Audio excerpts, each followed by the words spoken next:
ஓணம் பண்டிகையை முன்னிட்டு ஓணகோஷம் எனும் பூக்கோல போட்டி கோவையில் நடந்தது.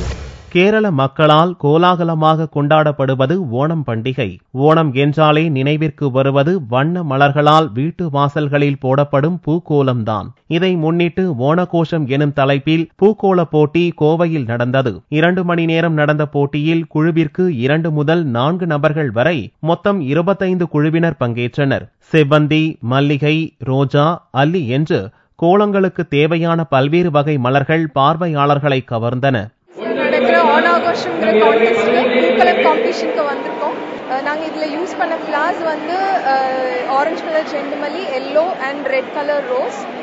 இந்த ஓணம் எதுக்கு செலிப்ரேட் பண்ணுறாங்கன்னா, மகாபலியை வந்து ஒரு கிரேட் கிங்கு, அவரை வந்து வாமனன் 3 ஸ்டெப்ஸ் கேட்டார். அதில் அந்த மகாபலி கிங்கை நம்ம ரிமைண்ட் பண்ணுறதுக்காக எவ்ரி இயர் அவர் இந்த சிங்க மாசம்ங்கிற மந்த்ல திருவோணம் டேல அவர் வருவாரு. அண்ட் அதுக்காக நம்ம ஓணம் செலிப்ரேட் பண்ணுவோம். பூக்கோலங்களை பார்வையிட்ட நடுவர்கள் சிறந்த படைப்புகளை பார்வையிட்டு தேர்வு செய்தனர். போட்டியில் வெற்றி பெற்றவர்களுக்கு சிறப்பு பரிசுகள் வழங்கி கௌரவிக்கப்பட்டன.